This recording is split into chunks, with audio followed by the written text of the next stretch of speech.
नमस्कार, मैं डॉक्टर क्षितिज कोठारी, सह्याद्री हॉस्पिटल में गैस्ट्रोएंटरोलॉजिस्ट और हेपेटोलॉजिस्ट हूँ। तो आज मैं प्रेगनेंसी रिलेटेड गैस्ट्रो इश्यूज़ के बारे में बात करने वाला हूँ। हम सबको पता है कि प्रेगनेंसी उसके मदर के लिए और उसके फैमिली के लिए बहुत ज़्यादा प्रेशियस होती है और इस प्रेगनेंसी दौरान मदर के बॉडी में बहुत ज़्यादा फिजियोलॉजिकल एंड फिजिकल चेंजेस आते हैं, जैसे कि हार्मोन का लेवल चेंज होना, यूट्रस का साइज़ बढ़ना या बॉडी में सॉल्ट और वाटर रिटेन होना।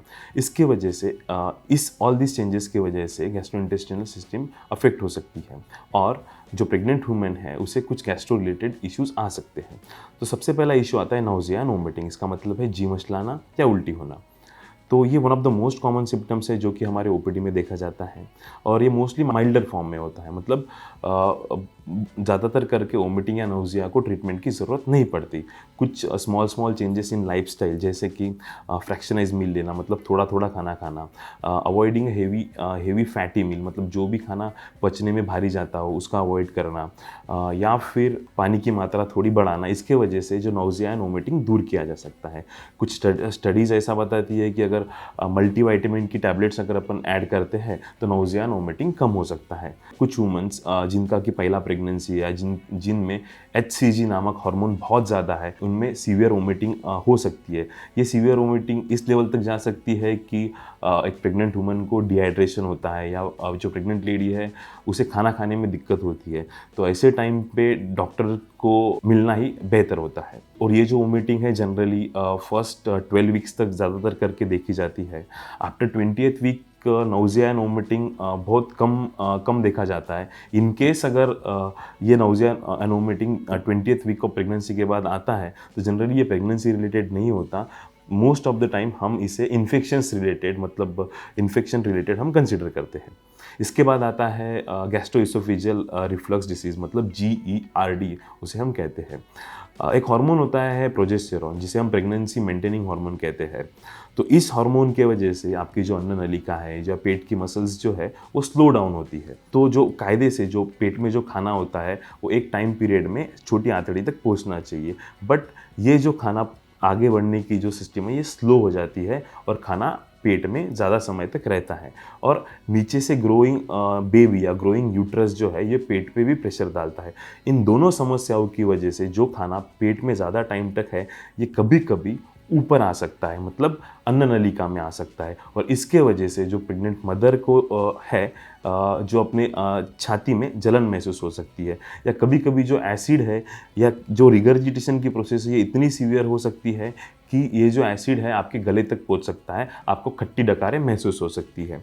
तो एज़ यूजुअल जो इन फर्स्ट केस हम इसका ट्रीटमेंट लाइफस्टाइल मॉडिफिकेशंस बताते हैं, जैसे कि खाने और सोने में 2 घंटे से ऊपर का अंतर रखिए, खाने की इमीडिएटली बाद सोना अवॉइड करिए, या खाने के बाद 10 मिनट तक एक नॉर्मल सा वॉक कीजिए, या सोते वक्त जो आपका जो सिर है ये 10 से 15 सेंटीमीटर ऊंचा रखिए, ताकि जो एसिड जो ऊपर आ रहा है वो ऊपर आने में उसको प्रॉब्लम क्रिएट हो। या खाने के बाद अगर जब लेफ्ट साइड में अगर सोया जाए तो ये जो गैस्ट्रोइसोफेजियल रिफ्लक्स डिसीज़ की जो समस्या है वो कम हो सकती है। इसके बाद हम जो है हमारे इन केस अगर लाइफस्टाइल की वजह से अगर ये प्रॉब्लम सॉर्ट आउट नहीं होता है तो हम प्रोटॉन पंप इनहिबिटर्स जैसे कि पेंटोप्राजोल एडवाइस करते हैं। एंटासिड्स भी हम एडवाइस करते हैं, बट कुछ एंटासिड्स प्रेगनेंसी में दिए जा सकते हैं, कुछ एंटासिड्स प्रेगनेंसी में अवॉइड करने चाहिए, जैसे कि एल्यूमिनियम बेस्ड जो एंटासिड्स होते हैं वो एक्चुअली अवॉइड करने चाहिए। बट एंटासिड्स और प्रोटॉन पंप इनहिबिटर्स एक डॉक्टर की सलाह से लेना ही बेहतर होगा। इसके बाद most common and irritating symptoms आता है जो कि कॉन्स्टिपेशन, जो जैसे कि मैंने पहले मेंशन किया था कि जो प्रोजेस्टेरॉन हार्मोन है ये गैस्ट्रो की मसल्स को जो स्लो डाउन करती है। Oesophagus, stomach, small intestine and large intestine ये स्लो डाउन हो जाता है।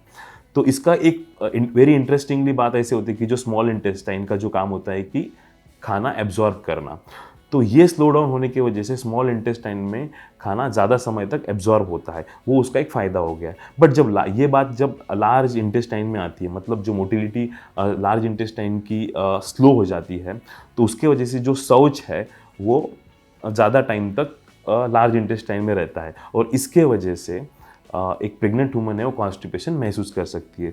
तो इसकी वजह से सबसे पहले थोड़ा सा mild to moderate amount of fibre intake बढ़ाइए, मतलब 25 से 30 ग्राम अगर आप फाइबर लेते हैं और थोड़ा सा 1.5 लीटर वाटर इंटेक अगर आप बढ़ाते हैं, कॉन्स्टिपेशन की समस्या का निवारण किया जा सकता है। अगर बहुत ज़्यादा ही कॉन्स्टिपेशन हो रहा है तो हम कुछ मेडिकेशंस प्रेग्नेंट वुमन को देते हैं, बट ये जो मेडिकेशंस है बेहतर होगा डॉक्टर के एडवाइस से ही ले। अब नेक्स्ट क्वेश्चन आता है कि when to see a doctor immediately. तो जब भी अगर आपको उल्टी हो रही है और उल्टी में खून आया है, या फिर आपके शौच में अगर खून आया है, आपके पेट में बहुत ज़्यादा सीवियर पेन हो रहा है, आपको वेट लॉस हो रहा है, आपको डिहाइड्रेशन हुआ है, तो ऐसे टाइम में rather than a lifestyle modification first doctor को विजिट करना बेहतर होगा। दूसरी चीज़, एक स्ट्रेस इज़ वेरी कॉमन या anxiety is very common in a pregnant woman. उसकी वजह से भी all this symptoms such as nausea, vomiting या कॉन्स्टिपेशन आ सकता है। तो स्ट्रेस को अवॉइड करना चाहिए। और इन केस अगर आपको गैस्ट्रो रिलेटेड कुछ नया सिम्टम्स मिलता है, या मतलब यू थिंक, मतलब बहुत से बार अपने को खुद को पता होता है कि यार this is not usual to my body, so in that case also you should visit a gastroenterologist और OBGYN person, because pregnancy is precious. Stay safe, take care.